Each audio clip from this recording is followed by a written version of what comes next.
Hai semuanya, sawadee-krap, apa kabar? Semoga kabar kalian selalu baik dan juga sehat. Selamat datang di segmen analisa.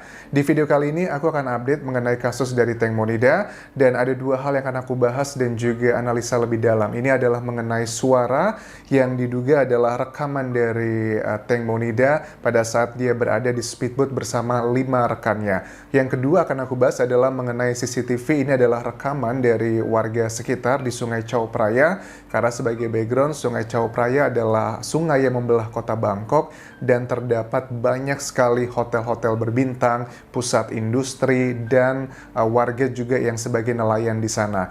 Ada beberapa hal yang akan aku bahas lebih detail, tapi sebelum aku bahas lebih lanjut, aku mau memberitahu ke kalian bahwa baru sekitar 28% para penonton yang sudah pencet tombol subscribe. Jadi please subscribe channel YouTube ini. Oke, sekarang kita akan mulai langsung. Pembahasan yang pertama adalah mengenai suara. Nah, pembahasan mengenai suara ini juga sudah dibahas di sejumlah media nasional di Thailand, terutama di TV-TV-nya, sudah dibahas dengan sound engineering. Ada beberapa hal yang menarik. Pertama adalah kita akan bahas mengenai kata-katanya. Apa sih kata-kata tersebut dalam bahasa Indonesia? Yang kedua adalah background noise-nya. Nah, noise-nya ini sudah ada sound engineering juga sudah membahasnya. Apakah ini suara bersuara air ataukah suara di dalam rumah? Nanti kita akan bahas satu persatu. Sekarang kita akan coba dengarkan dulu. Ini adalah rekamannya. Terima kasih buat kalian yang sudah ngirim video ini ke DM Instagramku ya. Itu thank you banget. Jadi aku bisa tahu mana yang akan aku harus bahas gitu.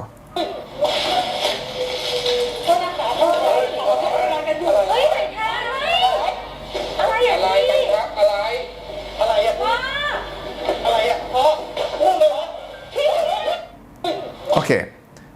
Cuman sekitar 13 detik suaranya. Pertama kita bahas kata-katanya dulu ya teman-teman ya. Kita mulai yang pertama. Katonaka, maaf.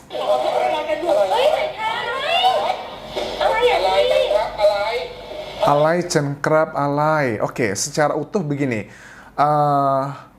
Maaf, ada apa? Ada apa sih? Ada apa? Ada apa? Terus ada yang teriak. Po, po, po. Nah, po ini dalam keterangan ini aku sempat nanya dengan beberapa. Oke. Nah, aku sempat nanya dengan beberapa temanku. Aku coba kasih ini rekaman ke beberapa teman Thailandku. Ada dua pendapat sih. Po ini salah satu bilang ini adalah panggilan untuk ayah. Po memang benar.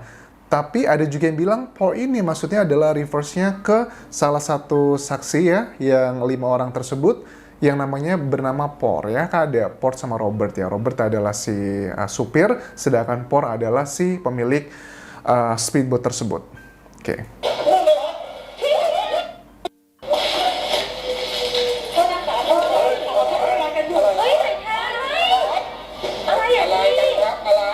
Alai cengkrap. Nah, menurut aku ini adalah salah satu sosiologinya, psikolinguistiknya. Alai cengkrap, alai cengkrap. Nah, krap itu adalah kita pada saat itu nggak ada artinya krap ya. Jadi krap itu menunjukkan kalau orang yang kita ajak ngomong itu orang yang lebih tua, orang yang kita hormati, orang yang lebih kaya, orang yang lebih gitulah ya, lebih tua, lebih dihormati lah intinya. Itu biasanya kita selalu menggunakan krap. Nah, backgroundnya kalau dari berbagai pengamatan dari media Thailand yang membahas ini antara 4 sampai 5 orang. Jadi sound engineering itu sudah membedakan suara-suara mana yang berbeda, dan si sound engineering ini menyimpulkan bahwa antara 4 atau 5 orang. Oke, antara 4 atau 5 orang. Suara yang berada di rekaman ini. Itu adalah yang pertama. Ini masih subjektif ya teman-teman. Terus dan aku menangkapnya ada orang yang dihormati karena menggunakan kata yang ceweknya K, satunya lagi krap. Itu bener-bener sangat respectful banget ke orang yang kita ajak ngomong. Ya memang ini bukan berarti jaminan sih, tapi salah satu indikasinya. Kita lanjutkan lagi ya.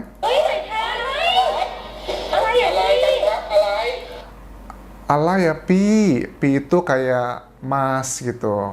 Ada apa sih mas gitu. Alai cengkrap, ada apa sih? Krap ya, itu pakai sopan banget gitu. Alai ya Pi gitu. Pi itu untuk panggil orang yang lebih tua ya, kakak ya. Tapi no gender, genderless. Por.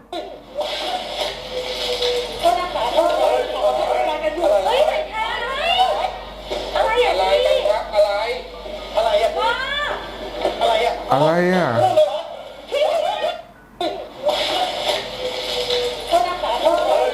Ah, ada bagian kata-kata sangat tipis banget dia bilangnya put alaiwa. Jadi kasar banget gitu ya. Put alaiwa itu ngomong apa kamu gitu, tapi menggunakan kalau dalam bahasa Inggris tuh WTF. What the are you talking about gitu. Ngomong apa kamu gitu. Kurang lebih seperti itu. Oke. Jadi itu adalah artinya secara literally itu nggak terlalu banyak kata-katanya, tapi dengan intonasi, dengan teriakan, itu menunjukkan bahwa dalam situasi yang sedang argumentasi, sedang berantem, dan sedang terjadi sesuatu hal yang kayaknya tidak menyenangkan bagi mereka. Itu secara literally gitu ya.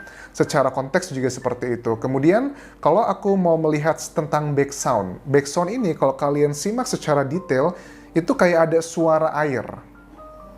Coba lagi ya, suara air. Karena ini juga masih menjadi perdebatan di media Thailand. Apakah ini suara air? Karena tipikalnya memang kalau kalian sudah yang sering naik boat gitu ya, kita tahu kan ya pada saat boat itu berhenti dan kita menikmati suasana, kan ada suara ombakan yang, apalagi ini kan Sungai Chao Phraya, bukan sungai yang di tengah lautan yang ombaknya lebih kencang, tapi ini memang ada ombaknya tapi nggak terlalu begitu dahsyat kan ya.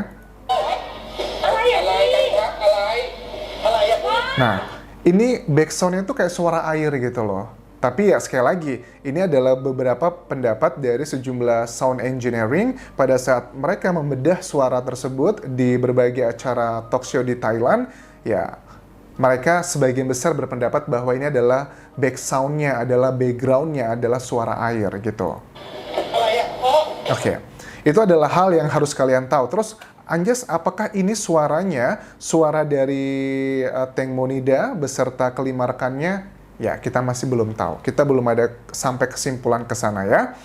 Oke, lanjut lagi kita akan bahas mengenai CCTV. Nah, CCTV ini adalah CCTV yang sudah beredar banyak di media massa Thailand. Ini adalah CCTV, dugaannya adalah speedboat dari Teng Monida. Dan kita akan lihat apa sih yang terlihat di sini. Oke. Oh, jadi CCTV ini yang aku lihat sih intinya cuma sekitar 7 detik lah. 7 detik atau 5 detik adalah inti yang menjadi perdebatan mengenai ada pria, sosok pria ya, yang mengangkat tangannya begini terus nampar.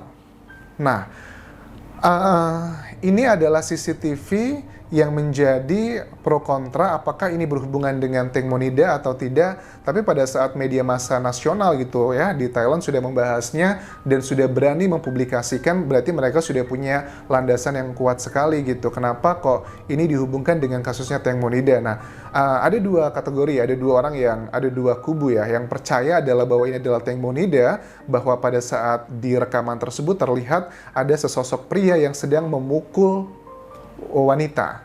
Itu adalah yang pertama. Yang kedua, ada orang yang tidak percaya bahwa nggak mungkin ini nggak berhubungan dengan kasusnya Teng Monida. Tapi kalau secara pribadi aku melihatnya ini adalah speedboat yang sangat mirip sekali ya dengan mirip sekali dengan yang dipakai oleh Teng Monida begitu. Dan ini juga lokasinya berada di tempat yang memang dilalui oleh speedboatnya Teng Monida. Kalau aku boleh bilang secara pribadi, ini opiniku ya, kurang lebih sih speedboatnya ini kemiripannya let's say antara 70 sampai 90%, which is itu very high. Terus juga lokasi-lokasinya juga kalau kita lihat dari, ini kan ada dua layar ya, ini layar yang hitam putih, layarnya yang berwarna begitu. Ini kan sudah tipikal sekali di area-area yang memang Teng Monida lewati saat itu begitu. Terus ada dua hal lagi ya, ada dua hal dari CCTV ini yang menunjukkan. Yang pertama adalah mengenai dugaan pemukulan, yang kedua adalah dugaan yang di lingkari merah itu juga sebelah kanan itu membuang sesuatu ke dalam Sungai Chao Phraya yang kemudian diketahui dugaannya itu adalah bungkusan tas warna putih yang berisi gelas champagne, terus juga beberapa botol minuman alkohol di situ. So, apakah ini related ke kasus ini? Menurut aku sih iya, tapi ya selama data-data ini belum dikonfirmasi oleh tim investigasi dari Kota Bangkok, ya kita masih mengkategorikan ini sebagai asumsi. Walaupun ya kita tahu lah ya, banyak kasus di dunia gitu, asumsi itu adalah fakta yang tertunda, gitu nggak sih kalian? Tapi kalau menurut aku sih, ini sangatlah berhubungan dengan kasusnya Teng Monida. Oke, jadi dua hal mengenai suara dan juga CCTV sudah aku dudukan permasalahannya bagaimana kondisinya di Thailand itu adalah masih menjadi pro dan kontra. Ada yang percaya, ada yang tidak percaya. Tapi kita lihat nanti bagaimana tim investigasi dari penyidik, karena menurut aku make sense, Sungai Chao Phraya itu adalah berada di tengah kota, jadi ada banyak orang-orang di sekitar industri hotel yang punya CCTV, jadi untuk mendapatkan footage mereka itu tidaklah sulit. Jadi ini harusnya bisa menjadi petunjuk yang sangat baik ya untuk tim penyidik di kota Bangkok. Thank you very much for watching this video. Jangan lupa tinggalkan like dan juga komen, dan aku juga akan update untuk video berikutnya. Dan jangan lupa tonton video-videoku sebelumnya untuk membahas hal-hal lebih detail, karena ini sudah episode yang ke-10 ya kalau nggak salah. So, thank you very much for watching. Sampai ketemu lagi, kalaupun kerap semuanya. Bye-bye.